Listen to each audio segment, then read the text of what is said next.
चली भैया, खेसारी लाल यादव के फैंस खातिर बहुत बड़ खुशखबरी बा। काल जन्मदिन रहे खेसारी लाल यादव के, लखनऊ में जन्मदिन मनल और ओकरी साथे एगो और बात फिक्स हो गई कि खेसारी लाल यादव अब राजनीति करी हैं, चुनावी मैदान में उतरी हैं। समाजवादी पार्टी के टिकट मिली, 2027 के विधानसभा चुनाव लड़ी हैं और कहां से लड़ी हैं ये बारे में भी जानकारी आ गई। बात तो ये बहुत ही दिलचस्प, बहुत बड़ ब्रेकिंग न्यूज हम बतावे जा रहा बानी अपनी दर्शकन के।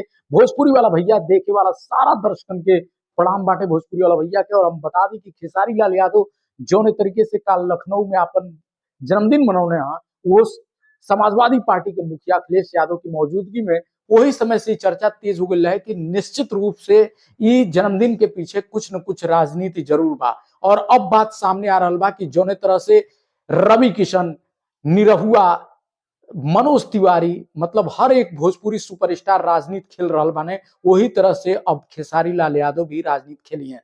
देखिए, पवन सिंह बीजेपी में चल गए बाने और ये मानल जाता है कि ये साल जो चुनाव हुई बिहार में, ओमे वो बीजेपी के उम्मीदवार बन के विधायकी के चुनाव लड़ी हैं। और खेसारी लाल यादव के जहां तक मानल जाता रहा कि तेजस्वी यादव की पार्टी से लड़ सके, लेकिन कहीं ना कहीं खेसारी यादव बिहार से ना बल्कि यूपी से चुनाव लड़ चाहते हैं। अपनी राजनीतिक करियर के यूपी से शुरुआत कर चाहते हैं और यही वजह बा कि वो समाजवादी पार्टी से चुनाव लड़ियन। और कहल जाता है कि यादव बहुल कौन हो एक सीट पर खेसारी लाल यादव के अखिलेश यादव उतरियन